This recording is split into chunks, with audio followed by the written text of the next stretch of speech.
from Matthew chapter 14. This is where I'm going to be speaking from this morning. Matthew chapter 14, starting in verse number 13. This is a story of where Jesus feeds the 5,000. Maybe you've heard this story before, but it goes this way. Now, when Jesus heard this, he withdrew from there in a boat to a desolate place by himself. But when the crowds heard it, they followed him on foot from the towns. When he went ashore, he saw a great crowd, and he had compassion on them and healed their sick.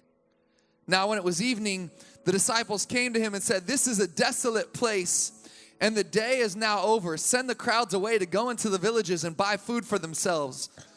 But Jesus said, "They need not go away. You give them something to eat." They said to him, "We have only 5 loaves here and 2 fish." And he said, "Bring them here to me." Then he ordered the crowds to sit down on the grass, and taking the 5 loaves and the 2 fish, he looked up to heaven and said a blessing. Then he broke the loaves and gave them to the disciples, and the disciples gave them to the crowds, and they all ate and were satisfied. And they took up 12 baskets full of broken pieces left over. And those who ate were about 5,000 men, besides women and children. How many know we serve a God of abundance?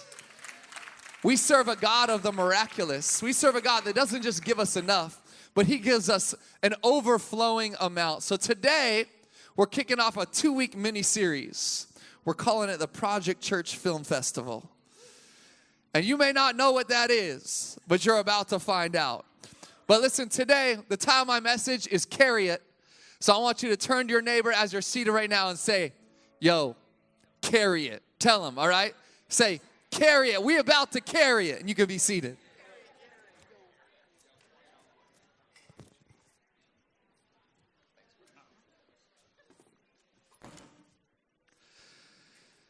Well, hey, my name is Caleb, and I'm one of the pastors here at Project Church, and I'm just really excited to be sharing from God's Word with you today, kicking off this new series that we're calling the Project Church Film Festival. We're going to be sharing a couple short films this week and next week.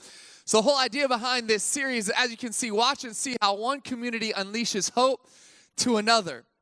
And so here's what we're going to do. This week, I'm talking about bringing hope locally. And next week, we're going to talk about bringing hope globally. And so you need to come back next week. We've been talking to you about it. But we are going to be sponsoring children next week. We're going through an organization called Hope Chest. They will be here in person with 75 kids. Not, the kids won't be here in person, but we'll have their pictures. They all are in Guatemala. At a certain care point, they call them. We will have the opportunity to sponsor them, to help them with their education, to go through and to grow up and have an education in a place that it's very difficult to have an education for many of these children who don't have enough to even go to public school, because public school costs them money. And so this is an opportunity for us to help. Not only that, but in June, the end of June, we're going to take a trip to Guatemala, and we're going to be able to see those very children that we sponsor. And so this is pretty special. We're committing to a 5-year relationship with this care point, and we're going to go there every year and have an ongoing relationship between our church and this care point there in Guatemala. It's going to be incredible. It's actually just a little incentive. It's actually in San Jose, Guatemala, which is right on the beach. So just a little extra incentive. They're black beaches. I've been there. I visited about 6 months ago now. Chrissy, is that correct? Around 6 months ago. And I hung out with a bunch of the kids, and we had a sand fight, black sand. And let me tell you, a month ago, I was cleaning out my ear, and I found a few more grains of black sand in my ear. So they'd only been there for 5 months. Somebody pray for me.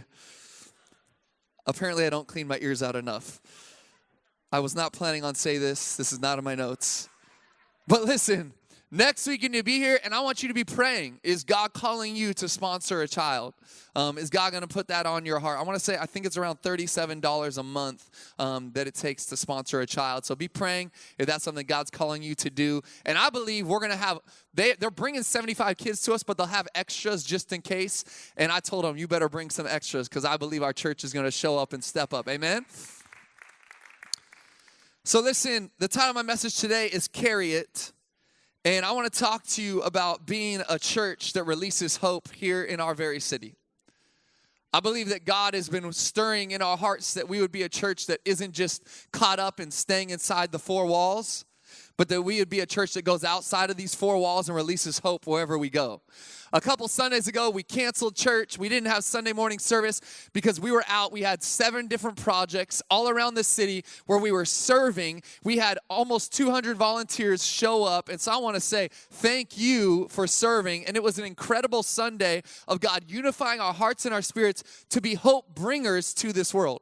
How many know we can't just be satisfied with doing church when we have a greater call to be the church? And the church's call to be the church is one of being Jesus' hands and feet to this world and to this very community of Sacramento, West Sacramento, and beyond. We have a campus here, campus in West Sac, and it was incredible to see our campuses come together and serve all over this city, and I'm so thrilled with what God is going to do in the future. Now, here's the thing. Hope Sunday was a little preview, and we were just getting your feet wet because Hope Week is coming in November. So we're not satisfied with just one day. We're going to do a whole week of it. So every single day in a week near the end of November before Thanksgiving, we're going to be serving. We're going to have a project every day. And then on Saturday, we're going to have multiple projects so you can jump in and serve at. So I hope you guys get excited. We believe as a church that we are called to release hope in this city. Amen? That we would be hope bringers in this city. That we would carry hope with us wherever we go. Now, this term of carrier or being a carrier, to me, it's always had a negative connotation. I don't know about you. But I think of like sickness, right? Like you're carrying some kind of sickness around with you. Carriers are often associated with that. Or in the case of aircrafts, right? There's aircraft, what? Carriers. We associate that with war, don't we? We associate it with destruction even. Yet I see a church, I believe that we are called to be a church that will be carriers, not that of which would hurt or harm or destroy, but that of which would heal and restore. That's what I see when I look at our church. That's what I believe our call is. I want to see a church that is so sick with hope, I mean so sick, that we infect people wherever we go. That when we leave and we go out from these walls and the walls of our West Sacramento campus, that we would infect this city with a greater hope for the future and for their lives. You are called to be hope carriers, that we would carry hope with us wherever we go. I don't know if you realize this, but I'm excited this morning, okay? I'm excited that we would be a church that releases hope wherever we go.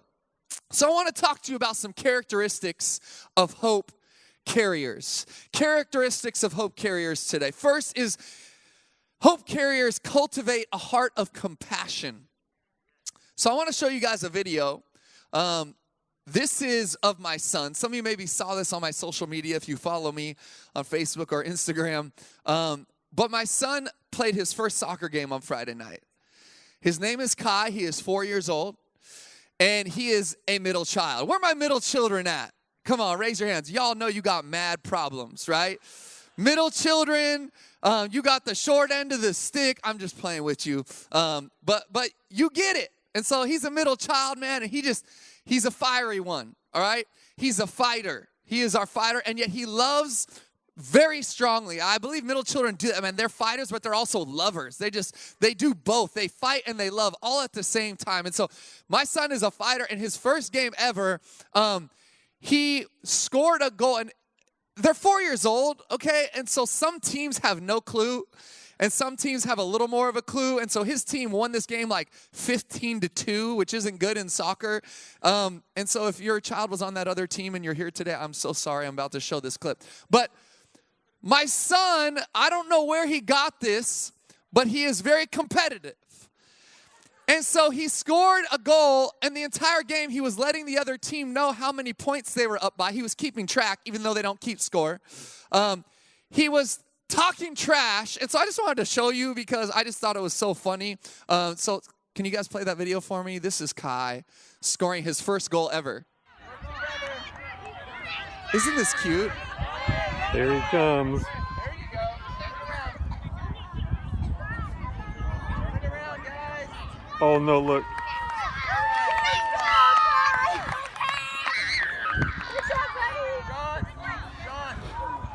John, no, thank you. Okay. So as he pointed, my wife was like, close to the goal, she heard him. He pointed at the kid and said, "You're a poop face," and walked off. I'm not even kidding. I wish I could make this up. This is real life, y'all. And so we had to pull our child aside after the game and say, "Kai, like, we don't make fun of the other team. We don't call them names. I don't know what he was doing. He was trying to dab on them or something. I don't know what that dance was. We don't dance on them when we score. Okay, like, we have good sportsmanship." I was trying to, like, talk to him about it.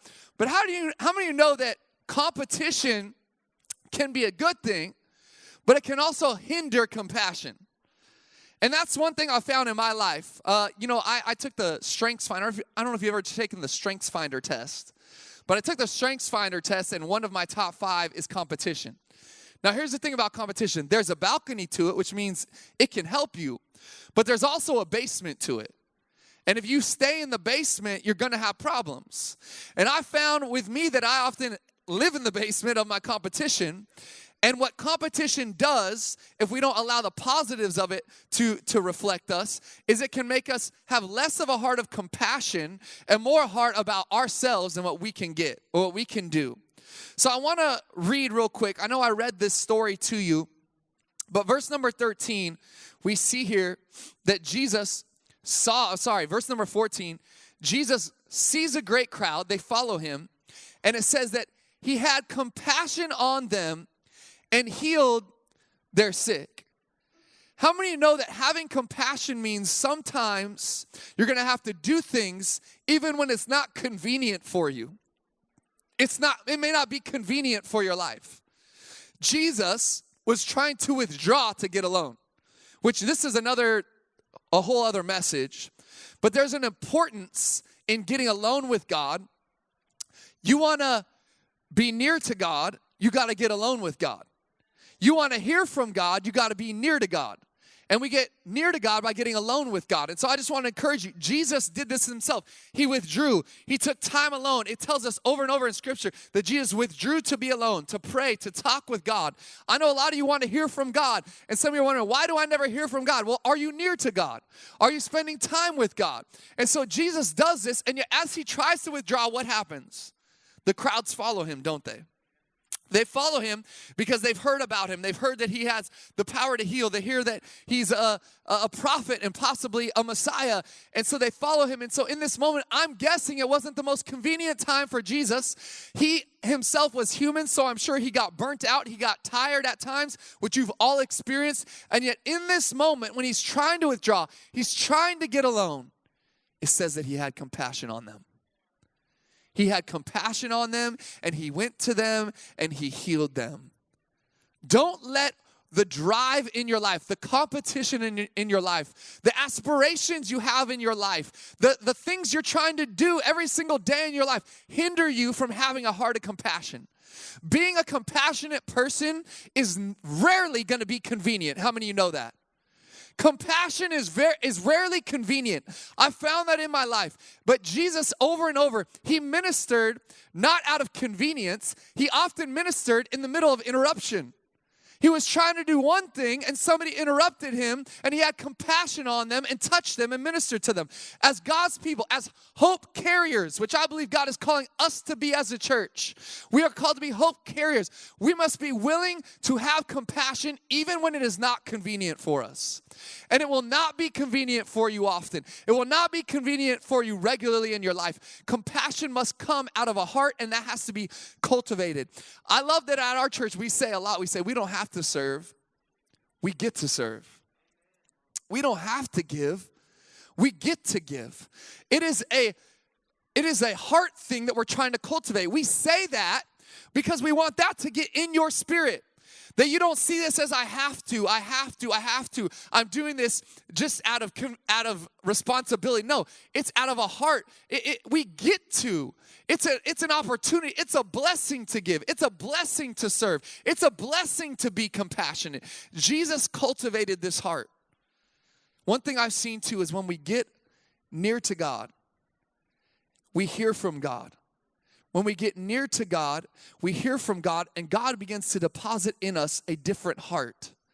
When we are with God, our heart begins to change. Our compassion begins to rise. Our selfishness begins to decrease. And humility begins to emerge. That's why we must be near to God. We must spend time with God to cultivate this heart of compassion.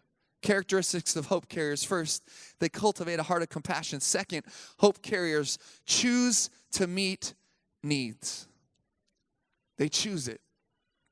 Verse 16, we see here, Jesus says to them, so what do the disciples do? They come to Jesus and they say, Jesus, it's late in the day.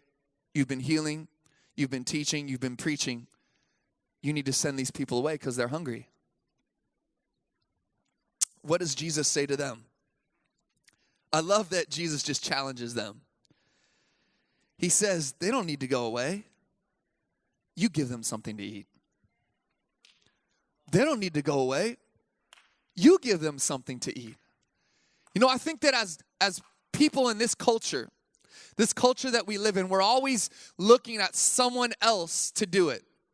Someone else to feed them, someone else to touch them, someone else to minister to them, someone else to bless them. And when I say them, I mean whoever God brings across your path. I'm not just talking about the homeless population in this community. I'm talking about anyone that God brings into your life. There are people every day that have needs.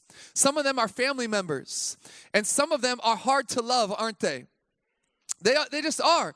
Well, we call them EGRs.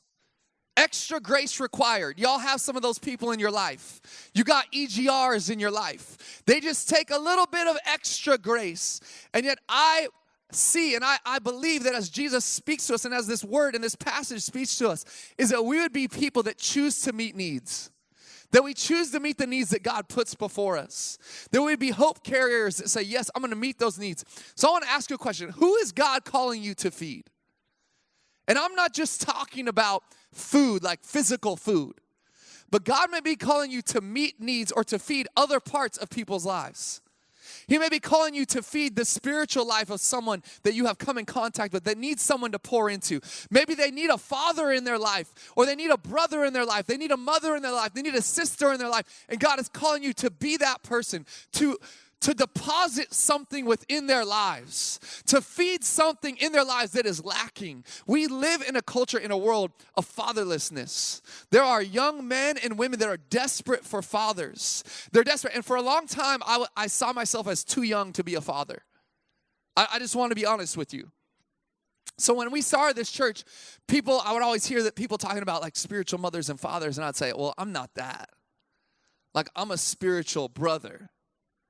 Or a spiritual big brother, like even to our entire congregation. But God recently has been changing my heart, and he's been speaking to me and say, Caleb, it doesn't matter your age. You don't have to be a certain age to be a spiritual father. What God may be asking of us, you could be the youngest person in this room, but God may be speaking to you. You need to deposit something in a friend, in a coworker, in a person's life that they've been lacking. Often all they're looking for is love. They're looking for someone to love them. They're looking for someone to pour into them, to believe in them. Now, I'm thankful that God has been raising up in our church older spiritual fathers and mothers. When we started the church, we were so young. Anyone like over 40 came and was like, I don't belong here. And yet God has been changing. There's been this growing and this shifting happening in our church. And I believe it's because we've been calling it out and saying we need spiritual mothers and fathers to be released in this body. And I've been seeing it happen all around our church. It's happening in community groups. And I'm so thankful for it. But we must be willing to say, I'll meet the needs that God brings before me.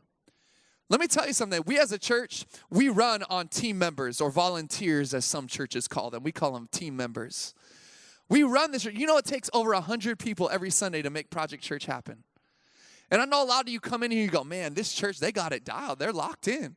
They don't need my help. They don't need me to serve. I'm here to tell you right now, not only do we need you to serve, but God is calling you to serve. God wants you to serve. Why? Because you don't have to, but because you get to. We don't understand. We don't even realize what happens when we release service in our heart, in our life, and in our church. Something begins to shift in our spirit, begins to change. And I'm here to tell you, we just brought in, we announced a couple weeks ago, we have new family life pastors, John and Kristen Buckner. They're here today. I don't know where they are. I think they're down hanging out with the kids. And, oh, Kristen's over here. Hey, Kristen, wave at everybody. John's working hard. Kristen's just being blessed right now. But But these two are amazing. But let me tell you something. They need people to come alongside them and to minister to our kids. Here's what I found in the church. We talk about the least of these because Jesus called us to the least of these, right?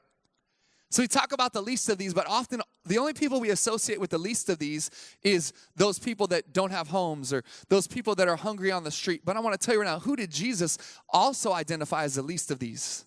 He identified children as the least of these. Who are the most vulnerable people in this world? Children. Who are the most, who have the greatest opportunity to bring change to this world in the future? Children. And so I'm challenging you right now. I'm calling out.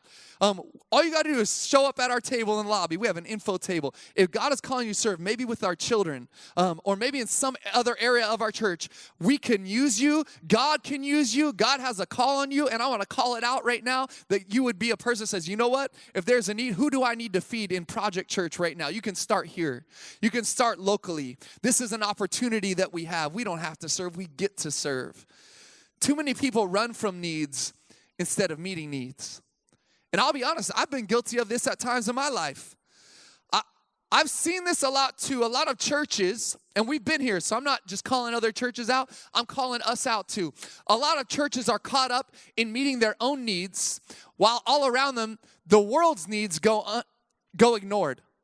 Go widely ignored. And I want to say right now that we will not be a church that ignores the needs of this world any longer. We will not be a church that ignores the needs of this community any longer. And that's why we did Hope Sunday. That's why we're doing Hope Week. That's why last week we gave you opportunity to give to help the hurricane, everything that's happening in Hurricane Harvey. We want to be a church that releases hope in this world. Why? Because when we see a need, when God brings a need, we need to choose to meet that need. God is going to bring needs before you every single day. Now, you got to use wisdom. I'm not telling you that every need that comes across your path that you need to say, oh, I have to meet it. No, you got to use wisdom. If we did that, we probably would have nothing left to give. Use wisdom. But as God brings opportunities before you, be praying. Say, God, who do you want me to minister to? What needs do you want me to meet? And God will show you. He'll give you direction, and he'll be able to release something in you. And I'll tell you right now, nothing changes our heart like serving.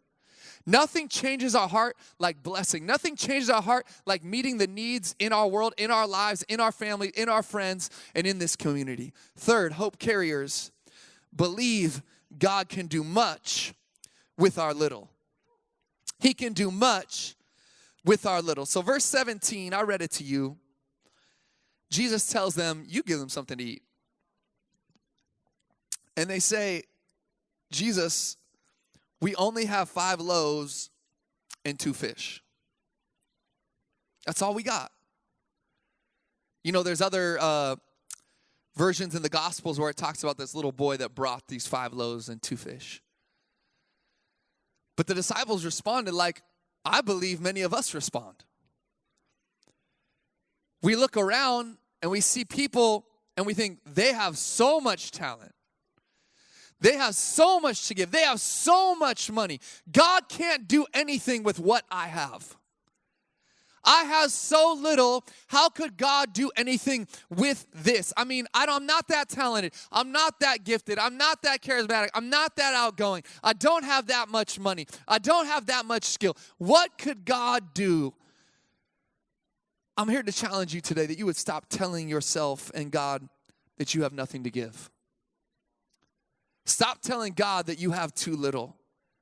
Because when Jesus touches our 5 loaves and 2 fish, he can feed thousands. He can feed thousands with our little. So I'm here to challenge you, to encourage you, to call you, and to say, listen, I know you may feel like you have too little. But all you got to do is say, God, here is my little, and watch what he can do with your little. What we see as little, God can turn into much. The Bible tells us that in our weakness, we are made strong through him. It's not about us. It's not about our talent. It's not about our ability. It's not about all the money we have. It's about God touching what we have and seeing what he can do with it. With God, nothing is too small. Nothing is too small. Listen, we aren't the biggest church. I don't even think we're the greatest church in the world. But I'll tell you right now, we will bring the little that we have and we will ask Jesus to bless it, and then we'll watch what he can do.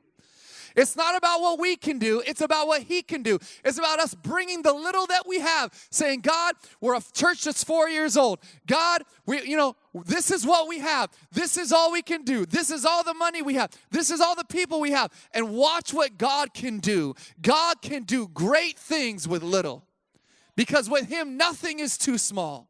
When God touches 5 loaves and 2 fish, he turns it into feeding thousands of people. That's what God can do with your little. So stop discounting what you have in you. Not only that, but the fingerprint of God is upon you. He created you. You think God didn't give you much? He sees you. He knows you. He created you. He put so much in you. And yet so often we discount what God's put in us. We minimize what God's put in us. And I'm here to challenge you. Just bring what God's given you. Just bring it to the table. Say, God, I don't know what you can do with this, but here it is, and watch him work. Finally today, hope carriers, they humbly do whatever God asks us to do. We humbly do whatever God asks us to do. Hope Sunday was a couple weeks ago, and I wanted you guys to see a little extended highlight video with a testimony of a woman in our church. So let's watch this. I love the idea of being able to give back to the community and to share Jesus' love.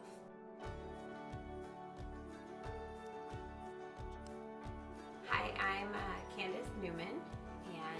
I served in one of the women's homes that City of Refuge runs. I'm 8 months pregnant. I'm going anyway. I don't care.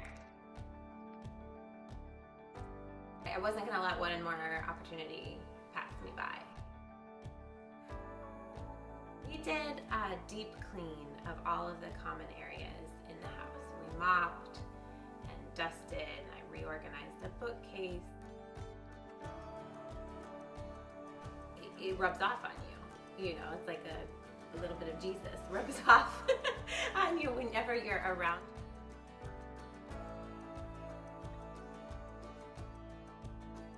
We're focused on, faith with feet.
Come on, let's make some noise for what God did. Hope carriers humbly do whatever God asks us to do. You know, I was reading in this passage and God began to speak to me. as I read it, and usually when I'm getting ready to preach, I'll just read the passage over and over and over. I'll read it multiple times. Just say, God, what is it you want us to hear from this? You know, I know this is a story many of you have heard before. But as I was reading it, I started to look at it in a little different way. It says that he had the crowd sit down on the grass. He looked up to heaven. He blessed it. He broke these 5 loaves and 2 fish. And he gave them to the disciples, and the disciples gave them to the crowds. They all ate, were satisfied, and they took up 12 baskets full of the broken pieces left over. And I started thinking about this, and I realized that sometimes God asks us to carry the food, but sometimes that means we also got to pick up the pieces. They had to walk around. I mean, I want you to imagine, so 5,000 men, so most likely there were around 10,000 or more people. Some theologians say upwards of 12,000 people if you count the children and the women. And so the disciples picked up the baskets full of food, which I'm sure was a bizarre moment, watching as 5 loaves and 2 fish turn into baskets full.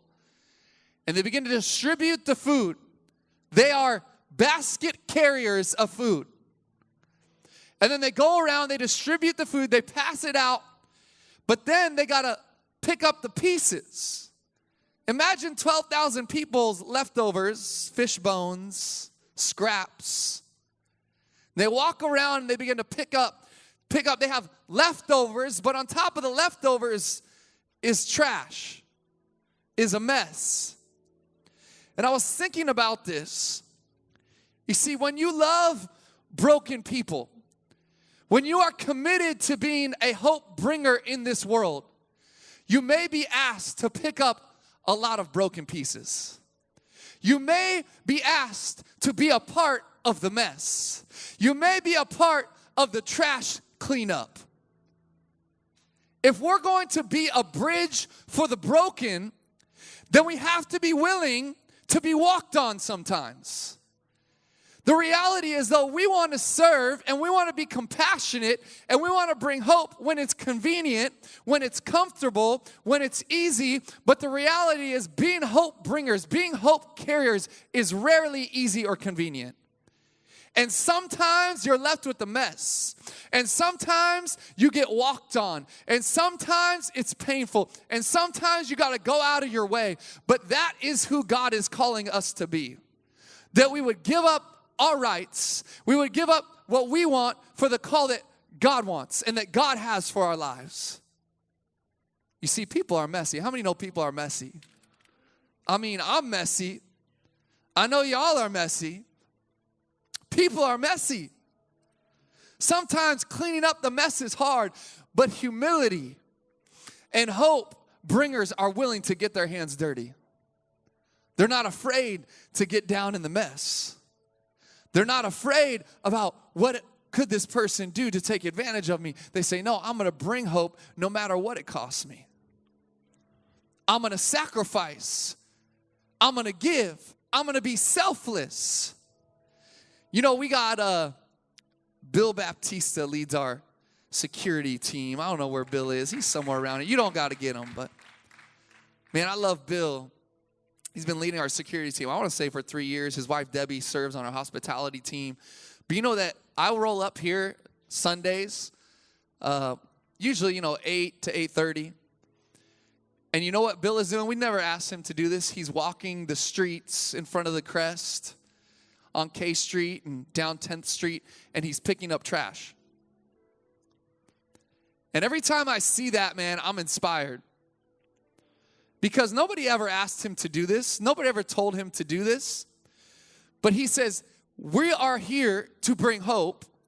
And part of hope is that when people show up, they feel like this is a place that feels nice. This is a place that they feel at home. This is a place that they feel at ease. How many know when you walk into someone's house and it's a mess, you don't know if they were expecting you. You're like, should I be here? Should I leave? You want me to come back in an hour? And so I love that There's the heart of people in our church to say, we want when people to show up, they say, wow, they were expecting us. They were ready for us. They cared about us. We have a church that, because we're so close to Cesar Chavez, we have homeless neighbors that come in all the time. And there's been weeks that we turn our head and our whole bucket of sugar is gone. Just gone. But you know what? That's okay. We refill the bucket and we say, if you need sugar, be blessed. If you need sugar, may it release some hope in your life. Why? Because we are willing to pick up the pieces. We're willing to get in the mess. We're willing to be walked on sometimes, to be a bridge to the broken. And so my challenge to our church today is that as hope bringers, that we would be willing to carry baskets. We need some basket carriers to deliver some food. And I'm not just talking about physical food. I'm talking about spiritual food. This world is desperate, not for physical food. This world is desperate for something spiritual. They're searching. Downtown and Midtown is searching. They're desperate. They don't know what's going to fill the void. They don't know what's going to fix them. They don't know what's going to heal them. They don't know what's going to change this pain that they feel inside. But here's what I'm telling you today. We know. We have it. We have the hope, and his name is Jesus Christ. He is a man of compassion, a God of compassion, a God of hope. And he wants us to release and be willing to carry baskets. Not only to carry baskets, but sometimes to pick up the pieces. The disciples delivered those baskets. Then they picked up the pieces. They picked up extra, and they carried it back. Are we willing to carry it? That was the title of today, Carry It. I want to ask you, I want to challenge you, I want to encourage you that we would be carriers, hope carriers, that we would carry hope with us wherever we go. Would you bow your heads with me?